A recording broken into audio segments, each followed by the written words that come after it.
El siguiente programa es clasificación D, para mayores de 18 años. Dirección de Espectáculos Públicos, Radio y Televisión. Ministerio de Gobernación.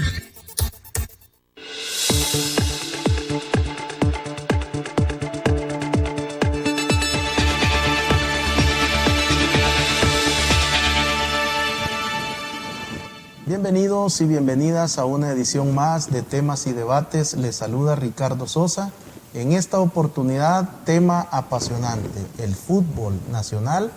Haremos un recorrido también por las principales ligas del mundo y, por supuesto, el tema de la selección nacional. Para ello, contamos con la presencia de Claudio Martínez, periodista deportivo, una figura reconocida en el ambiente deportivo, así como en el mundo periodístico. Claudio, gracias por aceptar mi invitación, reencontrarnos en el set después de muchos meses y me alegro mucho que estés bien.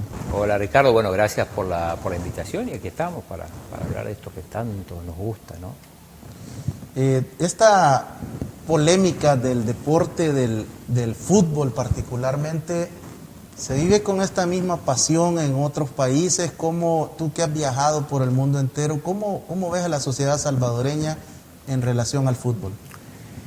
Sí, yo creo que la pasión se vive igual o incluso hasta más en otros lugares. Aquí quizá la cosa que a mí me sorprendió cuando llegué aquí fue el tema de la polarización que había, sobre todo con el tema Barça-Madrid, ¿no? Eso sí me llamó la atención porque en Argentina se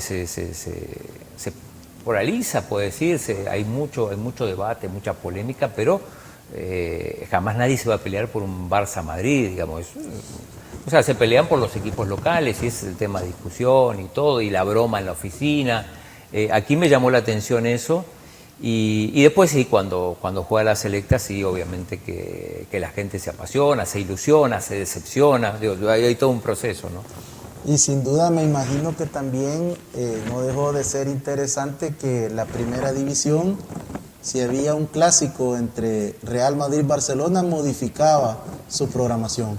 Claro, sí, algunos criticaban eso, pero para mí hasta cierto modo es lógico, porque si vos sabés que tenés un evento como un Madrid-Barça, o olvídate un clásico, un partido del Madrid, cualquiera, un partido del Barça, que pueda condicionar a la gente a decir, me quedo en mi casa a ver el partido y no voy a un juego del Águila o de la Alianza, del FAS, entonces hasta me parece inteligente. Vos tenés que tener claro quién es tu competencia.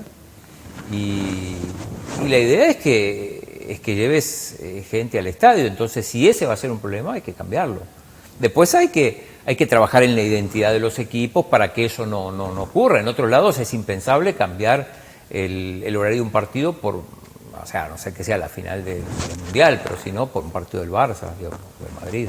Claudio, ha finalizado la última ventana de la clasificación a la ronda final del Mundial de Qatar 2022, la selección nacional en una fecha triple, con una participación que para muchos ha sido digna, decorosa, pero que representó también 2 derrotas que, por supuesto, al menos la del Estadio Cuscatlán no estaba considerada. ¿Cuál es tu balance, cuál es tu análisis después de esta presentación? Bueno, lo primero que hay que decir es que la selección está eliminada del Mundial. Digo, más allá de que matemáticamente haya una posibilidad, esto implicaría ganar todos los partidos, incluyendo ganar en el Azteca, y que además se den una serie de resultados que no se van a dar.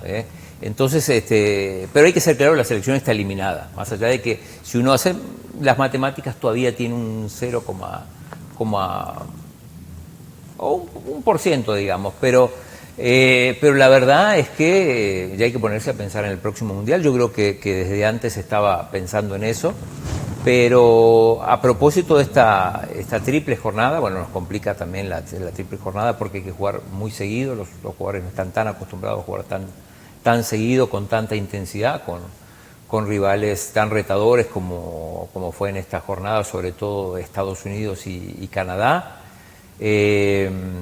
En cuanto a los resultados, bueno, la verdad, si te pones a pensar, hasta los resultados, los tres son muy, muy lógicos. La selecta muchas veces depende, los resultados son como una consecuencia del nivel de sus adversarios. En ese sentido es lógico haber perdido contra los Estados Unidos, más donde se jugó, es más, algunos pronosticaban goleadas en contra. También en cierto modo es lógico haberle ganado a esta Honduras, que es un desastre, que lleva 8 derrotas consecutivas. Si bien nunca se le había ganado, nunca se le había hecho un gol jugando de visitante, si analizase el resultado en el contexto, hasta era la posibilidad que tenía la selección de al fin poder ganarle a Honduras en eliminatorias de visitante. Y también la derrota ante Canadá tiene mucha lógica, es el mejor equipo, es el equipo invicto de esta CONCACAF.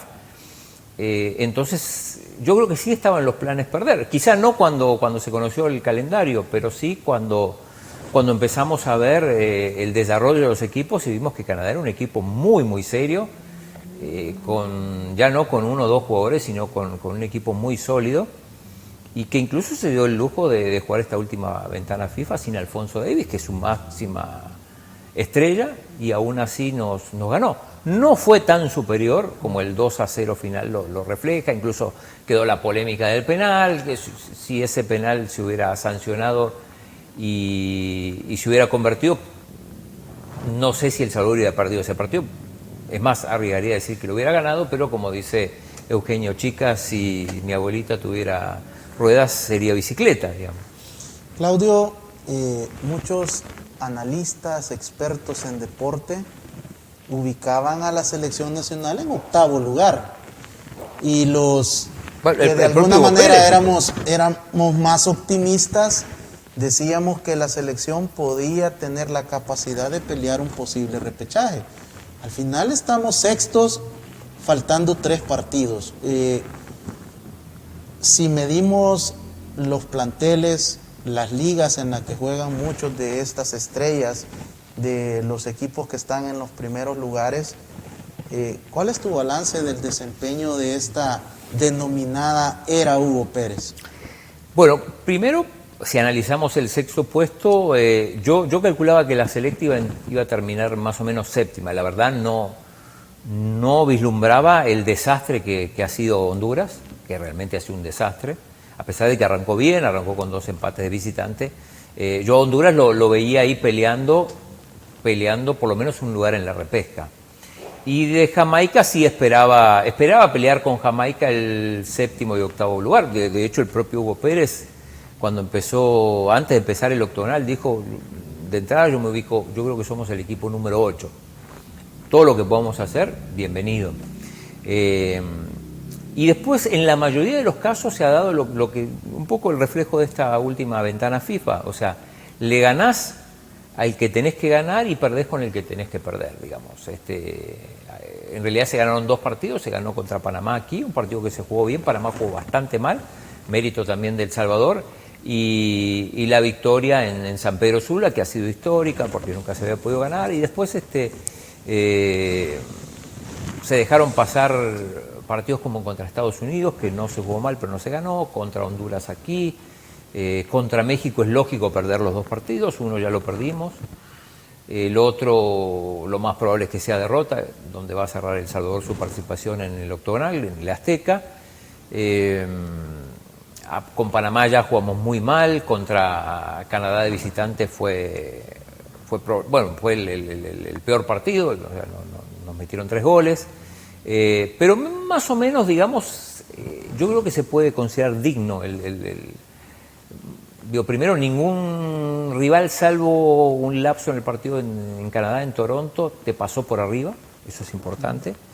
Y hay que pensar en el futuro, digamos, ya se sabía, era muy difícil que esta selección, así como había sido armado y en los 7 meses que lleva Hugo Pérez, pensar que iba a estar peleando un lugar en el octogonal, digamos.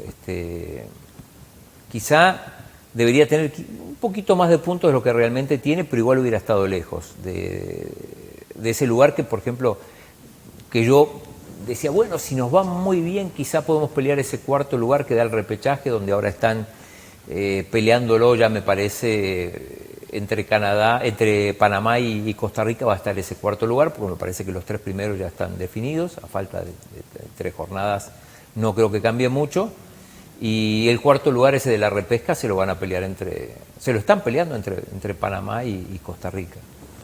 La llegada de Hugo Pérez también como un bombero, como un rescatista, aparece en un momento muy complicado para la selección nacional y muchos salvadoreños y salvadoreñas apelábamos al sentimiento de lo que ha representado Hugo Pérez para nuestro fútbol a nivel internacional. Es más, muchas personas no veían a la selección pasando esa etapa y logra Hugo Pérez asumir, logra meter en esta fase a la selección nacional. ¿Cómo evalúa ya de varios meses y estas 2 etapas la conducción técnica de Hugo Pérez? Bueno, yo creo igual, primero, creo que aún con De los Juegos hubiera llegado al octogonal. De hecho, si no hubiera sido por la pandemia y todo eso, la selecta hubiera estado clasificado en el hexagonal, ¿no? Pero bueno, yo no hablo de mano negra de la CONCACAF, porque habla mucho, que querían favorecer a Canadá y a Panamá. Pero lo cierto es que la selección ya estaba encaminada a ese sexto puesto en el ranking. Aún así, con De los Juegos hubiera clasificado porque encima, o sea, ya tenía encaminada la clasificación y después el duelo directo que en teoría iba a ser contra Trinidad y Tobago, al final terminó siendo con otra selección mucho más débil, por lo tanto se pasó digámoslo, con cierta facilidad.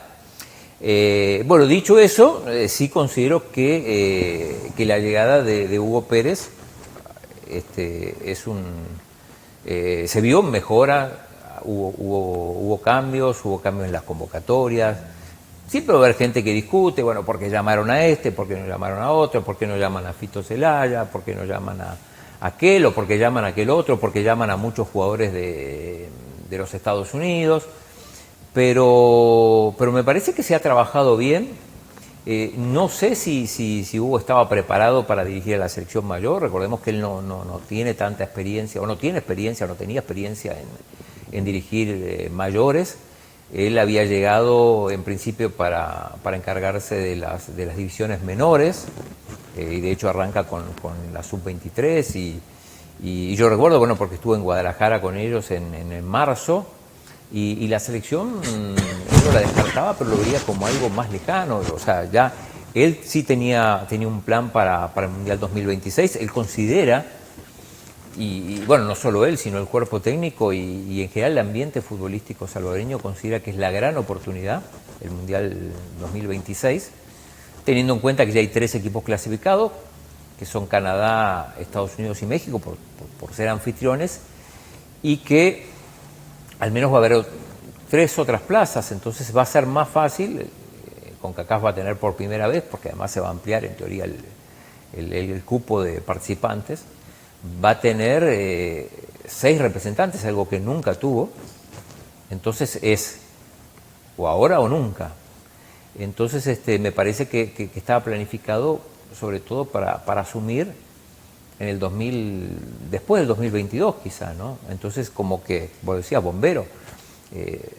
Carlos de los Cobos renuncia, o acuerdan la desvinculación de Carlos de los Cobos, que había quedado muy, muy tocado después de aquel partido 6-0 en Tampa contra Estados Unidos. Ese partido terminó de crucificar a Carlos de los Cobos, más un empate contra Montserrat, que le empatan sobre la hora. Entonces, definitivamente, yo creo que en estos 7 meses se ha sentido, o sea, hay un cambio, eso es evidente, ¿no? Quizá no se notó tanto en los resultados, porque como te digo, al final vas a jugar con México, vas a jugar contra Estados Unidos, puedes sacar algún resultado, pero lo más probable es que pierdas, ¿no? Ese cambio se traduce dentro del terreno de juego, se nota la mano, la idea técnica, táctica del profesor Hugo Pérez. Sí, sobre todo ahí lo digo. Cuando digo en el campo de juego me refiero también obviamente a las convocatorias. Este equipo no tiene nada que ver con el equipo de los Cobos, desde los nombres hasta la actitud en la cancha, la forma de pararse. Después alguno puede decir, bueno, pero mira, al final pierden igual. Bueno, en muchos casos sí, pero sí creo que se nota una una diferencia y sobre todo otra cosa en la actitud del jugador. Yo noté ya en la última parte de Los Cobos, noté que los entrenadores, los jugadores no estaban con el entrenador. Lo noté sobre todo en el conflicto, en el último conflicto, no bueno, el último fue reciente, pero siempre hay conflicto, pero en el conflicto que fue en marzo, porque yo estaba en Guadalajara justamente con Hugo Pérez en la selección preolímpica cuando nos enteramos de lo que pasó con los jugadores de la Alianza, que al final se terminan yendo, y el entrenador como que estaba ahí en el medio y no tomó partido, no tuvo protagonismo y como que fue perdiendo crédito con los jugadores. Algo parecido le pasó también al Primi Maradiaga en su momento, que quedó en el medio en ese conflicto eterno, diría, entre dirigentes y jugadores por los premios y al final eso lo va alejando del grupo. En tu opinión, ¿consideras que Hugo Pérez debe de continuar en este proceso y sobre todo porque estamos a las puertas de un cambio de comité ejecutivo que posiblemente pueda decidir la continuidad o no, respetar o no los acuerdos con Hugo Pérez, pero desde la visión de Claudio Martínez como periodista deportivo, ¿ves tú el potencial para poder continuar con este denominado proceso? Claro, bueno, de hecho, a ver, si no tendría sentido haberlo puesto ahora, digamos, o sea, que como decíamos, llegó de bombero. El verdadero objetivo y por lo cual estaba Hugo Pérez ahí era para que asumiera en el proceso hacia el Mundial 2026. Por lo tanto, que se lo juzgue ahora, que se lo juzgue mal por lo que pasó, no tendría sentido. Para mí, sin ninguna duda, tiene que continuar. Esto no me parece que no debe someterse a debate. Entiendo que se debata, porque bueno, al final, y como decís, va a haber, probablemente, no sabemos, va a haber elecciones, no sabemos si va a haber cambio de autoridad, probablemente sí, probablemente no. Ese es un tema muy espinoso, porque además ya no es solo el tema dirigencial, sino también es el tema legal, los conflictos con el INDES, la personalidad jurídica, la inscripción, un montón de cosas que están ahí en el aire y que realmente no se sabe qué va a pasar. Todo parecía que le iba muy bien a la gestión de Hugo Carrillo en esta etapa de que se encuentra la selección, cuando surge esta noticia que trascendió a nivel internacional con una amenaza de los jugadores de no presentarse al pasto del monumental Estadio Cuscatlán. Fueron 40, 50 minutos de tensión, los medios deportivos, la prensa abarrotando el salón para escuchar la versión del popé del fútbol. ¿A dónde estabas? ¿Cómo te diste cuenta de esa noticia, Claudio? Pues yo me di cuenta porque en Twitter vi el comunicado de uno de los jugadores. Me pareció absurdo una amenaza de ese tipo, sobre todo en un partido eliminatorio. O sea, una cosa es amenazarnos a jugar un partido amistoso, hasta amenazar a jugar un equipo que amenace no jugar un partido de la Liga Mayor, pero digo, yo creo que los jugadores no evaluaron las consecuencias que podía traer para ellos y en consecuencia también para la federación no presentarse a jugar un partido oficial de eliminatorias. Eso es gravísimo. Se ve que alguien los hizo entrar en razón y 50 minutos después llegó la rectificación. Yo sigo sin entender qué es lo que pasó, porque Hugo Carrillo dice que en realidad el problema fue que no estaban a tiempo los cheques, no es que no le querían pagar, sino que faltaba una firma. Si es así, digo, si le creemos a Hugo Carrillo, es inexplicable que los jugadores tomen una medida así. Oye, yo entiendo a los jugadores en el sentido de que ellos saben cuándo presionar. Ellos saben que el día del partido pueden presionar amenazando que no se juegue y todo, porque si ellos presionan faltando 15 días, probablemente su protesta no tenga eco. Ahora, también tienen que ser conscientes de las consecuencias que esto puede acarrear. Los jugadores no se pronunciaron personalmente, digamos, lo hicieron en comunicado donde decían que en realidad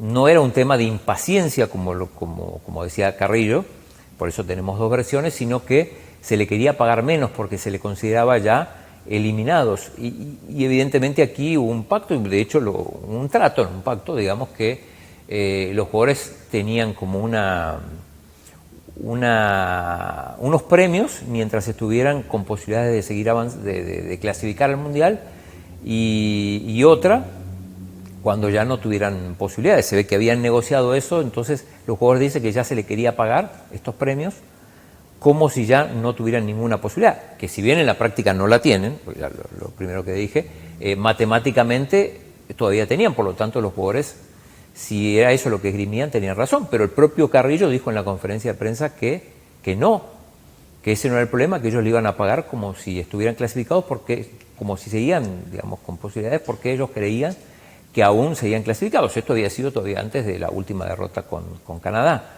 Por lo tanto, no queda claro si el que miente es Hugo Carrillo o mintieron los jugadores, o se impacientaron porque no estaba el cheque.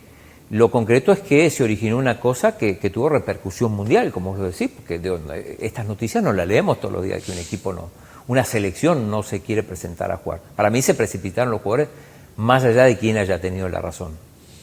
Importante ya esta primera aproximación con el periodista Claudio Martínez, quien nos ha brindado sus opiniones, el balance, cómo está analizando la participación en la última fecha triple de la FIFA para nuestra selección nacional. Al regresar conoceremos más de la opinión especializada de Claudio Martínez, pero en esta oportunidad sobre el torneo de la primera división, nuestro fútbol. Regresamos.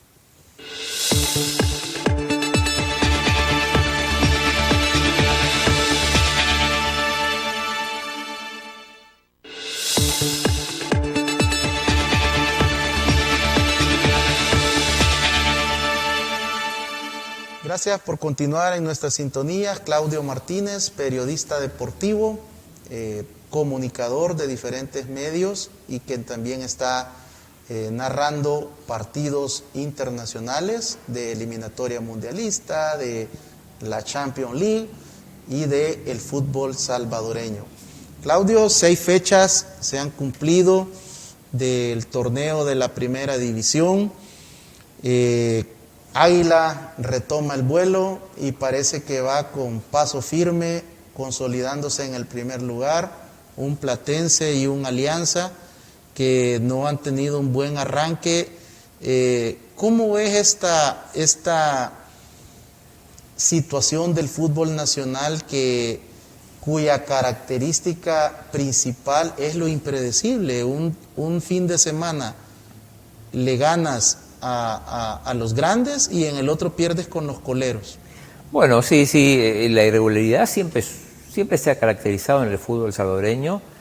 Pero bueno, hay que analizar caso por caso, porque a veces los equipos de entrada están todavía formándose, sobre todo aquellos que todavía están sumando jugadores, algunos extranjeros que recién han llegado a debutar. Y en ese sentido el Águila sacó ventaja porque ya tiene un equipo armadito y los refuerzos se han acoplado muy bien. El caso de Kevin Santamaría, que, bueno, curiosamente nunca había jugado en un equipo grande aquí y vino para hacer la diferencia.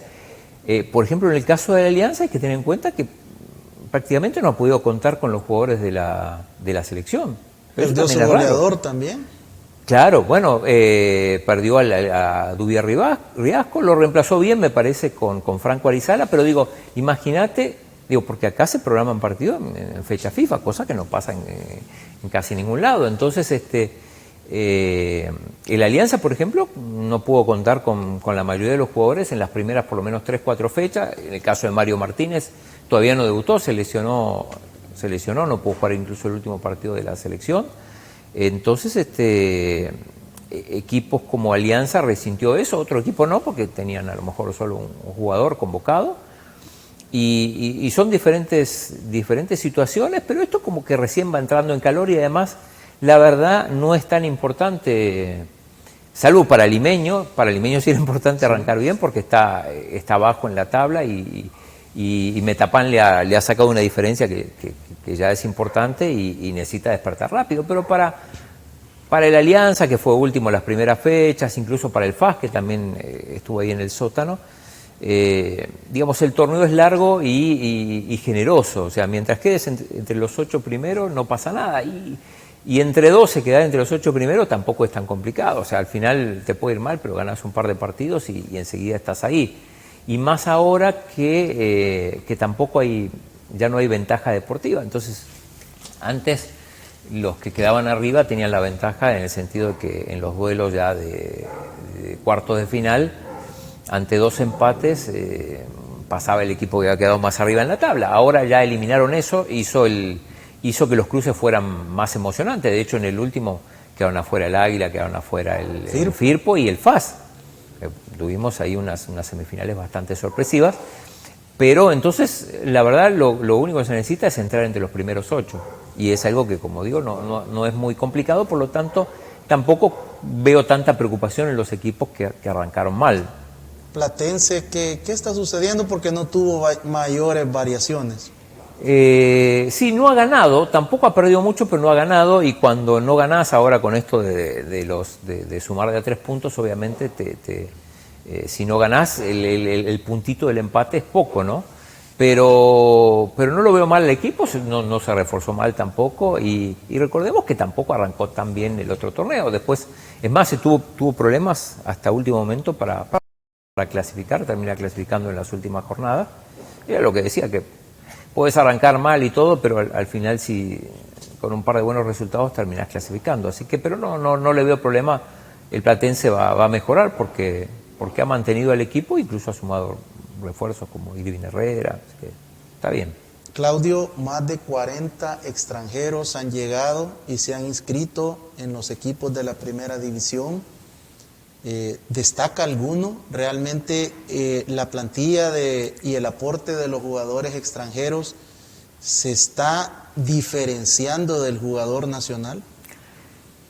Bueno, en la mayoría de los casos no, y esto no es que pase ahora, esto viene pasando ya hace tiempo. Lo que pasa es que también con el extranjero, a veces, o sea, se trae el extranjero porque es más barato que el nacional. Eso es una realidad, o sea, no solo porque hay que ocupar las plazas, sino que a veces, o sea, contratar a un seleccionado te cuesta más caro que tener un colombiano. Entonces, digo colombiano porque la mayoría de los jugadores que vienen son colombianos. Ahora, hay colombianos y colombianos, por ejemplo, está Franco Arizala, como estaba Dubia Ribasco, que son colombianos que vienen ya con una trayectoria, quizás ya un poco cargado de años, pero que todavía les da para hacer figuras aquí. Y hay otros que son una incógnita. Hay jugadores, incluso hay jugadores colombianos que llegaron para la segunda división y lo están haciendo muy bien en primera. El caso de Medrano, que ahora está en el Águila, Michel Mercado también, y otros jugadores que vinieron con poco Deportivo ha cartel. tenido muchos jugadores de segunda. Claro, sí. Y luego se han ido para equipos de mediana posición. Exacto, entonces, pero no siempre el jugador colombiano, el jugador extranjero hace la diferencia. Claudia, Vienen con características a veces diferentes, normalmente traen delanteros, lo que más se trae es delanteros y defensas centrales. En el caso de los salvadoreños destaca mucho la figura de Kevin el Tiburón Santamaría, regresa con toque fino, con goles, y regresa, como tú lo decías, a Club Deportivo Águila, pero ¿alguna figura que esté destacando no esperada en las primeras 6 fechas? Bueno, no sé si no esperada, pero por ejemplo Vladimir Díaz, que es un goleador, llegó al FAS y está cumpliendo, digamos. No sé si no era esperada, porque siempre hizo goles cuando jugó en Ya lo vemos Alianza. como salvadoreño también. Sí, de hecho, o sea, varias veces él dijo que quería nacionalizarse, pero normalmente no hay muchas sorpresas. En todo caso, una grata sorpresa fue lo de Kevin Santamaría, porque bueno, estaba jugando en Perú, aquí había jugado pero en equipos que no tenían quizá tanto impacto mediático, Santa Tecla, la UES en el 11 municipal en su momento. Pero bueno, el campeonato recién está empezando. Todavía hay margen. ¿En los porteros hay alguna revelación? Porque estamos viendo un portero de Atlético Marte que a sus 30 años está debutando en la primera división y le está yendo muy bien, está destacando, pero han existido características de porteros que están atajando también tiros de penal, y eso también le genera emoción a la afición. Sí, exacto. Bueno, el martes justamente el portero atajó un penal, pero en general, bueno, salvo Firpo que rompió un poco, que trajo a este portero Tico Parker, Darryl Parker, que parece bueno. Después en Alianza va a seguir atajando Mario González, ahora lo suplió muy bien Jimmy Cuellar, sobre todo el otro día contra Firpo, que tuvo buenas atajadas.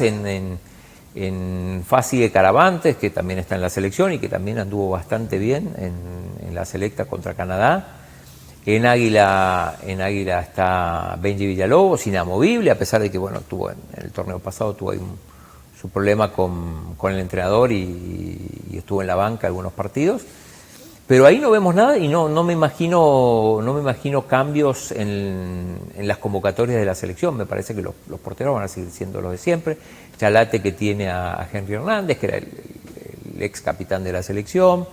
Lo que pasa es que con porteros es difícil ganarse un lugar, porque ahí no es que los mediocampistas, que con el tema de que ahora hay 5 cambios, si no entras de titular, sabes que por lo menos en el segundo tiempo entras, porque hay más recambios. Así, portero, o sos titular o no jugás.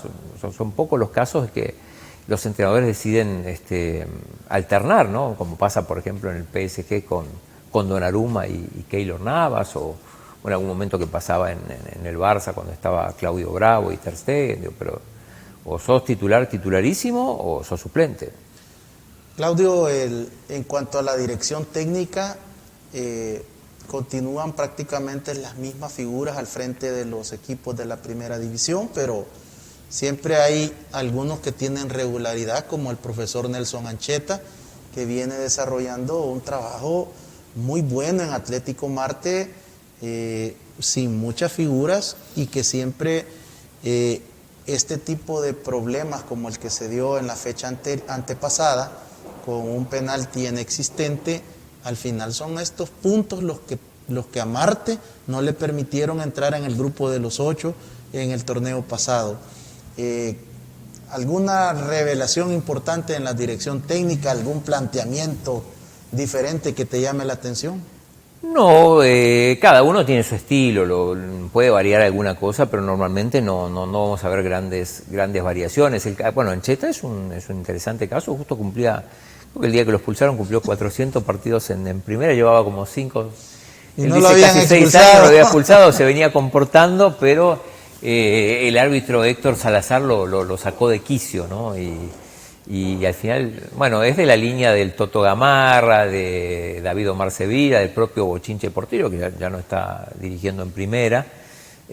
Son técnicos muy enérgicos, digamos. Hay otros que son más calmados, pero sí, el profesor Ancheta te da muchas frases para tu espacio deportivo, me imagino. Entre Ancheta, el Toto Gamarra y Sevilla, que tampoco está dirigiendo ahora, pero sí dan frases todos los partidos, cada vez que se le entrevista. El técnico de Águila, que va en primer lugar, no figura mucho en los medios, parece que no tiene esa elevación mediática para estar representando un Águila que tenía tiempos de no volar. No, pero Chochera también es mediático. Lo que pasa es que ahora, como va, en realidad Chochera se queja mucho de los árbitros también. No es del estilo tan enérgico como los anteriores, pero se queja mucho también. Lo que pasa es que ahora va bien, entonces cuando va bien no se queja de los árbitros, y cuando el entrenador le va bien es más noticia por el equipo y no tanto por las quejas y todo, pero sí, además dirigió la selección, ¿Es Águila el que juega mejor o es otras variables individuales que le permiten estar en primer lugar? Mira, el partido contra Marte no jugó bien Águila. El partido contra el Jocoro en la primera fecha tampoco jugó bien, pero sí ha hecho algunos goles espectaculares. Ganó el clásico contra el FAS con muchísima autoridad, con golazos, con 2 golazos de Kevin Santamaría. Entonces eso también te viste al equipo, y aunque al equipo quizá no termine de redondear 90 minutos de buen fútbol, a veces son las sensaciones que deja un equipo, y las sensaciones, sobre todo para aquellos que no ven los partidos, que son muchos, hay partidos que ni siquiera los televisan, lo que te queda son los goles. Y si los goles son buenos, son bonitos, te da la sensación de que el equipo juega bien. Claudio, otro actor importante que en muchas ocasiones es invisibilizado es la noble afición. Yo pensé que iba a decir el árbitro. Muy ausente de los escenarios deportivos. Es notorio la falta de afluencia de la afición a los escenarios de la primera división, y particularmente ese divorcio que existe con al menos una de las barras en Alianza Fútbol Club, que le pasa factura ya al tema de las finanzas del equipo. ¿Qué sucede con la afición? Siempre ha sido doble, siempre ha respondido, pero no le gusta el espectáculo, los precios. ¿Qué sucede? Bueno, yo creo que tiene que ver, seguro la crisis económica tiene que ver en eso, o sea, el tema de los precios y todo. Yo igual no recuerdo tampoco, o sea, yo llevo 20 años en el país, tampoco recuerdo, salvo en instancias ya decisivas, una semifinal, ni hablar las finales, no recuerdo estadios así topados o topadísimos, digamos. Pero es cierto, probablemente haya menos gente que años anteriores, habría que ver, pero no mucha, digamos. Este es un problema que ya se tiene. Yo diría que no tiene que ver con el espectáculo, y lo voy a comparar con Argentina, digo, porque en realidad cuando uno va a ver a su equipo, va a ver a su equipo, no lo va a ver porque juega bien. En todo caso, si gana, va más gente, pero me parece que si juega bonito o no, si juega lindo o no, no es un factor para que la gente vaya o no al estadio. O sea, vos vas a apoyar a tu equipo. Si juega bien, mejor, pero si no, no es que dejas de ir porque... La afición de FAS es muy noble con su equipo, porque sigue llegando y sigue apoyando al equipo tigrillo, pero también el fin de semana anterior Águila tuvo una buena taquilla. Es que por eso digo, a veces tiene que ver incluso los resultados. O sea, cuando el equipo va bien, esto es inevitable. O sea, la gente se entusiasma, y aquel que hacía un año que no iba a la cancha empieza a ir. Vamos, no sé qué. Entonces, por eso digo que a veces no es tanto cómo juegas, sino otras cosas, el arraigo que tenés y sobre todo el momento del equipo. Cuando el equipo va último, van pocos, y cuando el equipo va líder, lógicamente la gente acompaña más. Claudio, los árbitros también han sido lastimosamente protagonistas en las últimas fechas, y esto cuando tenemos a dos árbitros de calidad FIFA, de corte internacional, de mundiales, y parece que el arbitraje no está a la altura de la liga, de los partidos, y se están cometiendo una serie de faltas que afectan no solo a la afición, afectan las finanzas, afectan todo el sistema del fútbol. ¿Cómo mejorar en el arbitraje? Yo creo que sí está a la altura de la liga, porque la liga no es buena, entonces el árbitro tampoco... O sea, para mí sí está a la altura, porque quizá tienen que mejorar como tienen que mejorar los equipos en un montón de aspectos.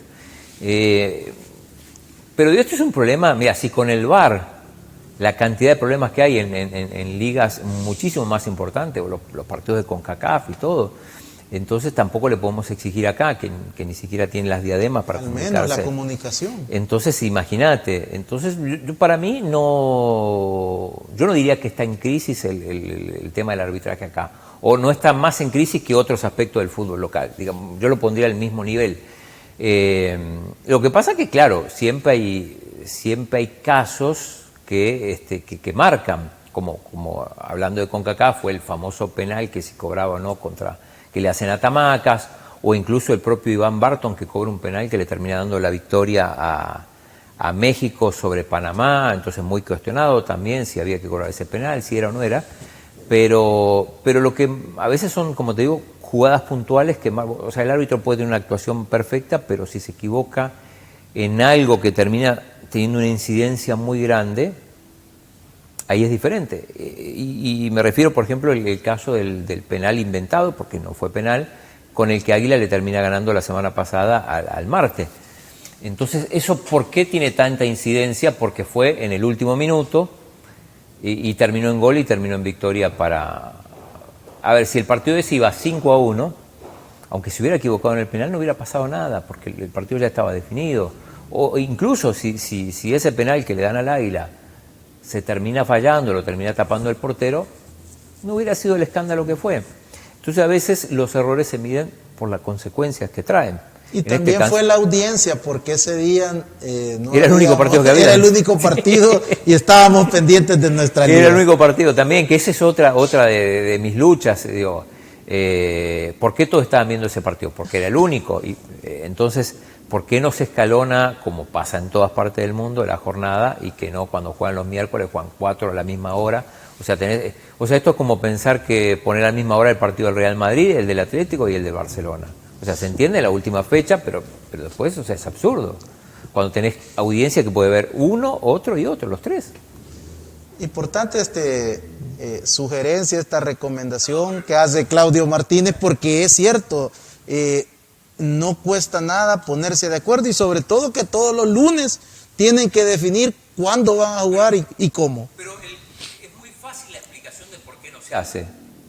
Yo ya la tengo clara. Es que en otras partes del mundo, en Argentina, en España mismo, quien decide es la televisión. ¿Por qué? Porque ponen mucho dinero, entonces justamente no pueden permitirse después que todos jueguen a la misma hora porque estás dividiendo la audiencia.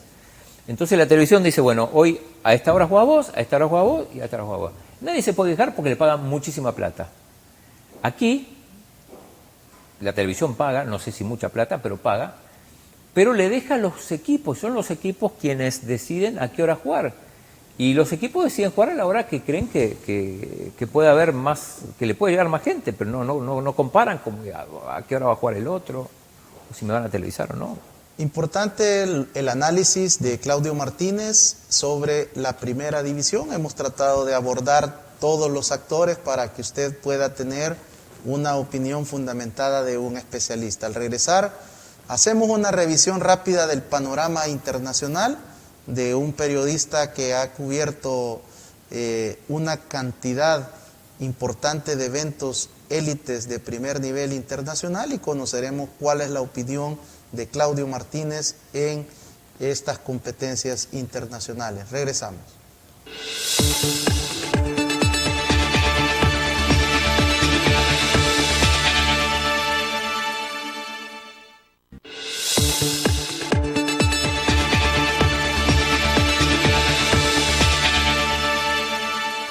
Esta noche una edición especial, el tema, el fútbol, el deporte nacional e internacional, por medio de una voz autorizada, Claudio Martínez.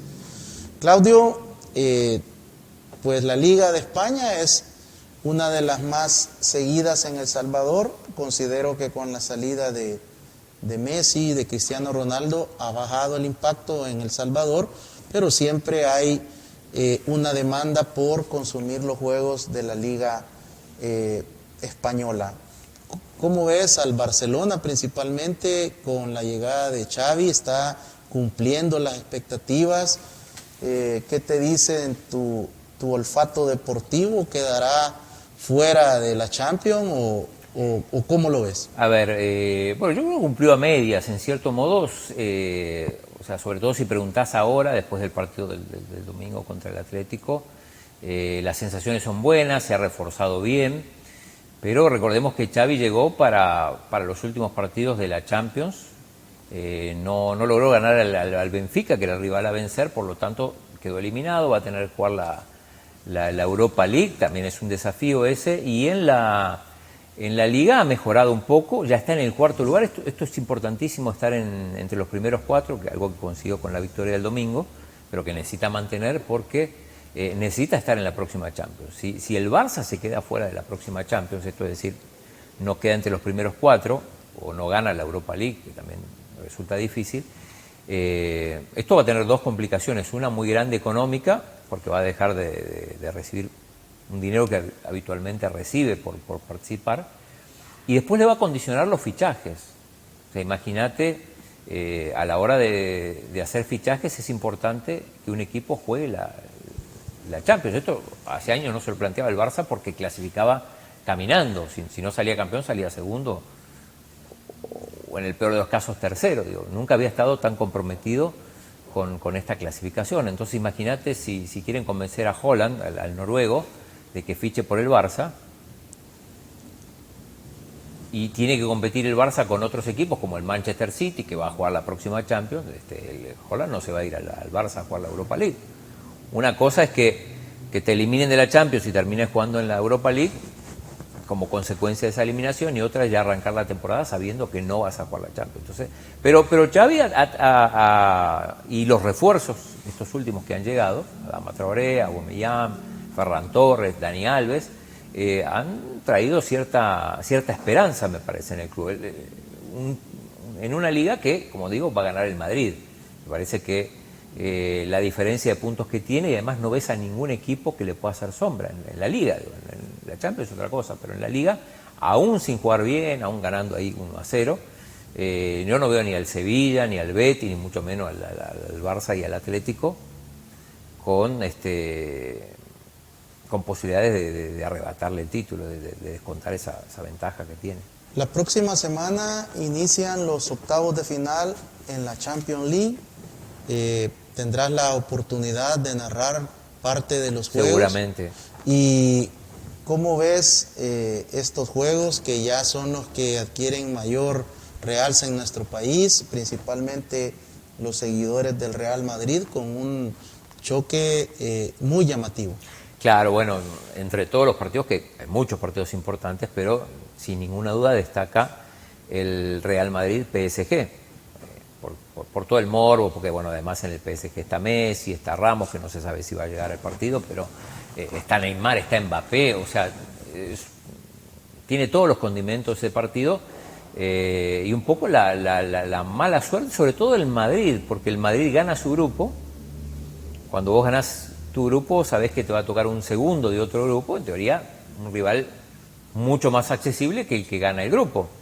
Pero bueno, el PSG terminó segundo justamente porque el grupo ese lo termina ganando el Manchester City, y al Madrid le toca el PSG. Así que hay veces que tenés suerte en el sorteo y a veces que tenés mala suerte. En este caso tuvo mala suerte el Madrid, que además recordemos cómo fue el sorteo, que se tuvo que repetir porque hubo un par de cosas que habían hecho mal, y a pedido del Atlético de Madrid tuvo que repetirse. Entonces en segunda instancia es que le toca el PSG, pero es un partido que lo está esperando todo el mundo. Ya estamos a 5 días de ese partido. ¿Cómo va la sección deportiva de Claudio El Chino Martínez en Radio Fuego, de parte de Grupo Radial Megavisión? ¿A qué horas pueden sintonizar esos análisis y comentarios? Bueno, normalmente la hora es entre 7:50 y 8, más o menos son unos 10 minutos o 8 minutos, dependiendo, pero como vamos antes de las noticias pero antes de la entrevista y después de las noticias, a veces se mueve un poco. A veces cuando las noticias se extienden tenemos que mover un poquito la sección, pero la idea es que esté antes de las 8. Y ahí hablamos de todo, de la Champions, de la Liga de Deporte Local, de otros deportes, Marcelo Arévalo, en el tenis, de cosas que pasan, el deporte olímpico también. Claudio, quiero darte las gracias por haber venido a compartir, a ilustrar, a brindar toda esta orientación sobre tus opiniones y análisis del deporte nacional y alguno del acontecer internacional. Seguiremos siempre requiriendo de tu apoyo para poder brindarle a los televidentes y cibernautas una opinión de alguien especializado, estudioso, investigador del deporte, y esperamos también un nuevo récord de sintonía de partidos de fútbol, que creo que eso es algo siempre que la afición lo guarda con mucho cariño. Hay que repetir ahí unas 48 horas seguidas viendo fútbol, sí, ¿por qué no? Bueno, deseamos que tengas un año próspero en todos tus proyectos y que sigas creciendo en todos tus roles en el país de El Salvador. Muchas gracias por la invitación. Así ha sido un tema diferente, un balance sobre las primeras 6 jornadas de la primera división, la selección nacional, y creo que nos permite también prepararnos y recibir un día de mañana con expectativa, con deseos de triunfar y de sacar adelante nuestro país, El Salvador. Que Dios les bendiga.